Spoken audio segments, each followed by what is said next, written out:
How's it going on? Welcome to the channel. So on this video, we're just going to be covering on how I became a Honda mechanic and why a Honda mechanic itself, and where I am at today and what I foresee myself doing in the future. So this video was prompted or asked by a couple of different people. So here we are with the video. Maybe this could inspire some other technicians. If you are a fellow technician, drop your story down below and let's just all, get to know each other a little bit better. But that being said, let's go ahead and get started with the video. So my dad was a mechanic himself. So at about the age of 10, I would go with him to his, the place of work and spend the day with him on Saturdays when I was off from school. I would just shadow him, put tools away, stuff like that. Simple stuff, hand him screwdrivers, probably hold the flashlight and get yelled at by him, but it is what it is. And that's kind of what started everything. So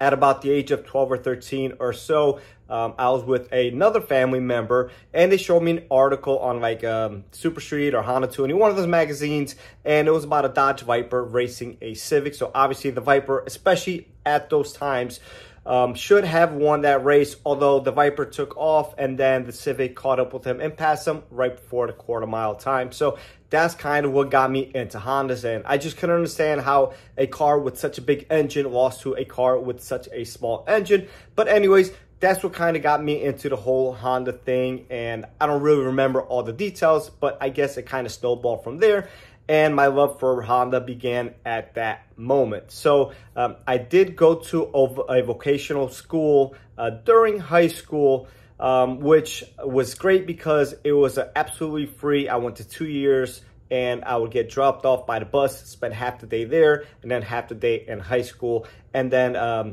I spent 2 years, and then it was a morning one year and then afternoons the other year, whatever it was. I can't remember the exact details, but I did get a great education and the basic knowledge from that vocational school, which was great. And once again, it was absolutely free to me, which was even better because my parents did not have to pay extra money for that. So during that time, also on holiday breaks, long weekends and stuff like that, my dad did have a shop that he rented for or leased for 10 years. So during that time, I would also spend those days, all my days off at his shop, learning the ins and outs, doing all different manufacturers, although he did specialize in Mercedes. So I kind of have some experience with the older stuff. Obviously the newer stuff, technology has advanced incredibly fast. So I would need definitely some fresh courses on that stuff, but I do have some experience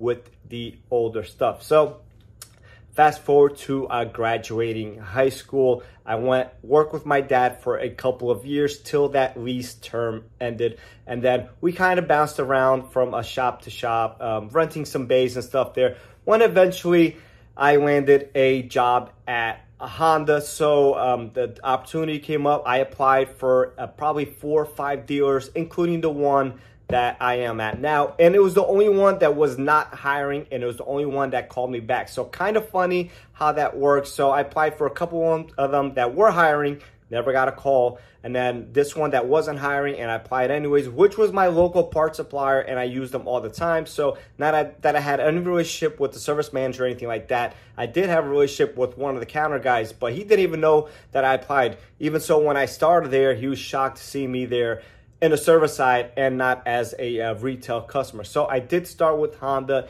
in 2008, and I've been at that dealer since. So we started in a very old building. Shortly after, they started construction on the building that we are currently in now, and it's about 10 years old, 10 or 11 years old now. So that's where we have been. So again, I've been there since 2008, so many years. I've learned. I started all the way from the bottom. I got hired as an express / a C-Tech just because I had experience in the field, but they didn't want to throw me into the flat rate system right away and kind of, throw me at the line. So I got acclimated to the system for about 2 months. And I was just kind of helping everybody here and there, learning the ins and outs of Hondas. I already knew a lot, but really perfecting it. And there was an older gentleman there, probably around my dad's age, a couple years younger, I believe. and he also helped me and guided me a tremendous amount, which, you know, was great because obviously, especially in a flat rate system, these people don't owe you anything to, you know, kind of take you under the wing. But I guess maybe he saw some potential in me.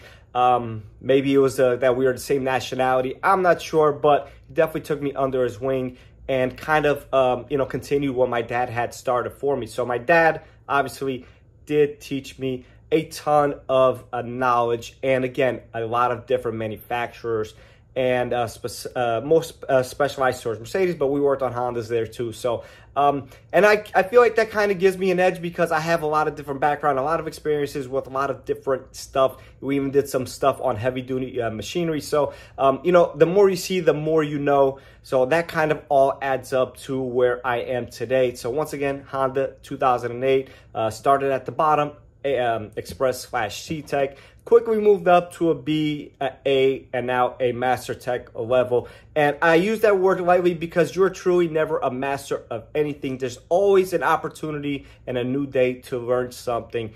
And that's just how I see it. There's no reason that a younger guy can't teach me something and I can't teach somebody else with more experience something either. So you have to be very open-minded. You don't see everything. Somebody always has either a different view, a different perspective, saw something differently, maybe you overlooked something. So it's very important to keep an open mind and kind of just really create a nice bond inside the shop. So again, I've been at Honda for many, many years now. I often think about kind of starting my own business, and that's easier said than done because obviously the upfront money is a big dilemma, and you kind of getting your foot out the door and getting started could be tricky, especially in the type of economy that we have been the last couple of years. It's kind of been up and down. So COVID happened. A lot of stuff has been happening. I have a family to take care of. So I go to work now. It's guaranteed money, guaranteed hours.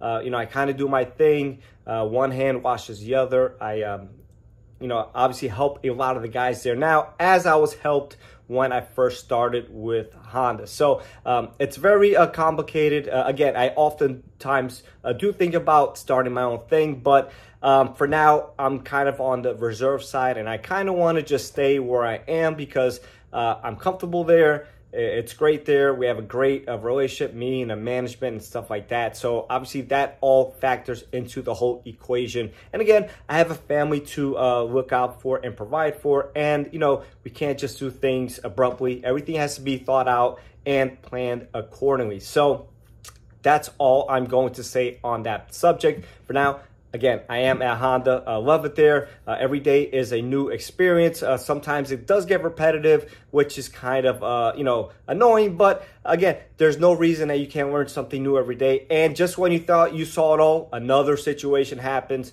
that, kind of shocks you or surprise you. Something weird, something odd, something, crazy that the customer does. New equipment, new technology, new service bulletins, new recalls. How did this manufacturer miss this or that or X, Y, and Z? So again, as repetitive as it can be, me being one of the lead guys there, I always get some more of the challenging cars, which is fine and accepted. Or when a guy is stuck on a car, I try to help them. And again, no reason that a younger guy can't also show me something either. And you should definitely be open-minded to stuff like that. So hopefully that helps you guys understand a little bit more about me. If you have any questions, comments, concerns, obviously anything that's not really too personal, I'll be glad to share it. And with that being said, I'll catch everyone on the next one.